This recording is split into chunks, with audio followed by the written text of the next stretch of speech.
दोस्तों, राष्ट्र के शिक्षा व्यवस्था को लेकर किसी ने तंज कसते हुए क्या खूब कहा है कि शिक्षा के जहाज बड़े शौक से डुबाए जा रहे हैं। शिक्षा के जहाज बड़े शौक से डुबाए जा रहे हैं। स्कूलों को बंद कर लोग रैलियों में बुलाए जा रहे हैं। तो कब तक मुफ्त के राशन का मजा लेता रहेगा? ऐ आम आदमी, तेरे बच्चे जिस्म से नहीं बल्कि दिमाग से अपाहिज बनाए जा रहे हैं। नमस्कार दोस्तों, मैं हूं आपका दोस्त लोकेश साहू और आप देख रहे हैं लोकेश छत्तीसगढ़िया यूट्यूब चैनल। दोस्तों, इस वक्त शिक्षा विभाग से एक और बहुत ही बुरी खबर मिल रही है, बल्कि पूरे प्रदेश के लिए शर्मनाक भरी खबर है। साथियों, मीडिया रिपोर्ट की माने तो छत्तीसगढ़ का शिक्षा व्यवस्था पूरी तरह से चरमरा चुकी है। आए दिन विभाग के द्वारा नए नए प्रयोगों के चलते बेड़ा गर्क हो चुका है। दोस्तों, क्या है पूरी खबर? नवभारत में प्रकाशित उनके आज की रिपोर्ट को सबसे पहले देख लेते हैं। देखिए, इसमें बताया गया है, नवभारत में आज की खबर है 29 मई 2022 की। इनके हेडलाइंस में बताया गया है कि नित नए प्रयोगों व एनजीओ की दखल से गिरा शिक्षा स्तर। आगे और बताया गया है, शिक्षक संगठनों ने जताई है चिंता, कहा स्कूलों में बनाए प्रयोगशाला। नेशनल अचीवमेंट सर्वे की रिपोर्ट पर शिक्षक संगठनों ने चिंता जताते हुए कहा कि नित नए प्रयोगों के साथ एनजीओ की दखल से शिक्षा के स्तर में गिरावट आई है। संगठनों ने स्कूलों को प्रयोगशाला नहीं बनाने की बात कही है। छत्तीसगढ़ टीचर्स एसोसिएशन ने कहा कि विभाग के अधिकारियों ने स्कूल को प्रयोगशाला बनाकर रख दिया है। शिक्षा का स्तर गिरने का कारण नित नए प्रयोग, एनजीओ की दखल और गैर शिक्षकीय कार्य हैं। छत्तीसगढ़ टीचर्स एसोसिएशन के प्रदेश अध्यक्ष संजय शर्मा जी, संयोजक सुधीर प्रधान, वाजिद खान और उपाध्यक्ष हरेंद्र सिंह और इनके जो तमाम जो पदाधिकारीगण हैं, इन्होंने कहा कि किसी तरह की योजना बनाने के पहले शिक्षकों की राय लेनी चाहिए। योजना दीर्घकालिक बननी चाहिए। एसोसिएशन ने कहा कि एक योजना पूरी नहीं होती है और दूसरी लागू कर दी जाती है। बिल्कुल सही बात कही है इन्होंने। भाई, अगर प्रदेश में शिक्षा विभाग में आपको कोई भी नया प्रयोग करना है तो उसके लिए शिक्षक संगठनों से जो वरिष्ठ शिक्षक हैं, कम से कम उनसे राय लेनी बहुत ज़रूरी है, क्योंकि उनके लिए ही ये नियम कानून को लाया जाता है। आगे यहाँ पर एक और बड़ी बात बताएगी कि हर दूसरे सप्ताह प्रोग्राम कर दिया जाता है। प्रदेश शिक्षाकर्मी महासंघ के प्रदेश अध्यक्ष राजनारायण द्विवेदी ने कहा कि प्रदेश में शिक्षा का स्तर सुधारने के नाम पर हर दूसरे सप्ताह एक नया प्रोग्राम आरंभ कर दिया जाता है। इससे शिक्षक अध्ययन अध्यापन के मूल कार्य को छोड़कर प्रोग्राम में ही लगे रहते हैं। तो कहाँ से शिक्षा व्यवस्था सुधरेगा? उन्होंने कहा कि कोरोना काल में लंबे समय बाद स्कूल खुले तो 1.5 दर्जन प्रोग्राम शिक्षकों पर थोप दिए गए।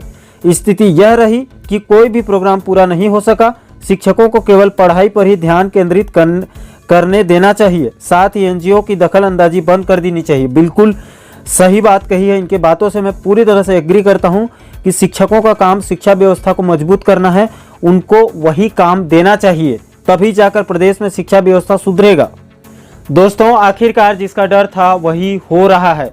हम लोग रात दिन शिक्षा विभाग और शिक्षा व्यवस्था को लेकर बार बार सरकार को चेता रहे हैं कि विभाग में जल्द से जल्द 14,580 शिक्षक भर्ती को पूरा करें।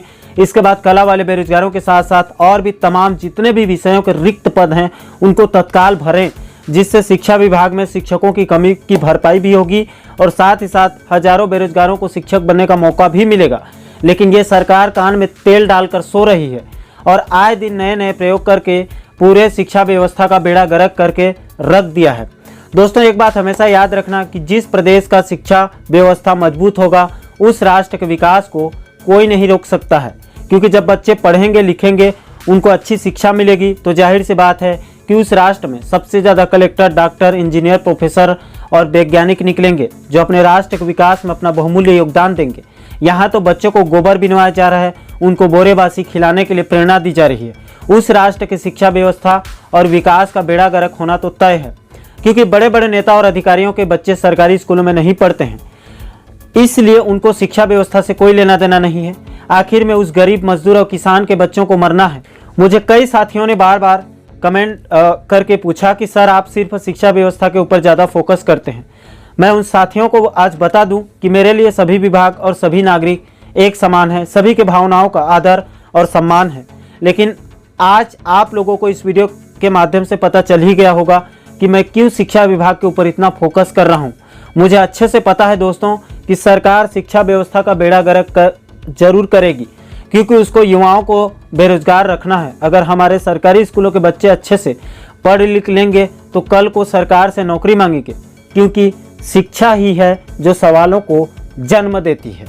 दोस्तों, कैसे भी करके सरकारी स्कूलों को बचाना बहुत ज़रूरी है, क्योंकि शिक्षा विभाग ही सबसे बड़ा विभाग है जो लाखों बेरोजगारों को रोजगार दे सकता है। और इससे भी बड़ी बात यह है कि उन सरकारी स्कूलों में हमारे प्रदेश के भविष्य पल रहे हैं, जिनके ऊपर छत्तीसगढ़ की जिम्मेदारी होगी। दोस्तों, आज हम हैं, कल नहीं रहेंगे। कल हमारे प्रदेश को यही सरकारी स्कूलों के गरीब बच्चे चलाएंगे। इसीलिए दोस्तों, जिम्मेदार नागरिक और इस छत्तीसगढ़ माटी के सपूत होने के नाते हमारे ऊपर भी बहुत बड़ी जिम्मेदारी है कि कैसे भी करके हमें सरकारी स्कूलों को बचाना ही होगा। क्योंकि मेरा मानना है दोस्तों कि अगर समाज को सभ्य और मजबूत बनाना है तो शिक्षा को बचाना ही होगा। बाकी आपकी क्या राय है दोस्तों, नीचे कमेंट सेक्शन खुला हुआ है, अपनी प्रतिक्रिया जरूर दें।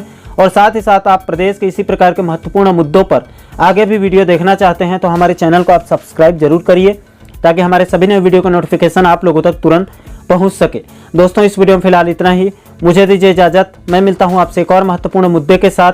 तब तक के लिए जय हिंद, जय छत्तीसगढ़।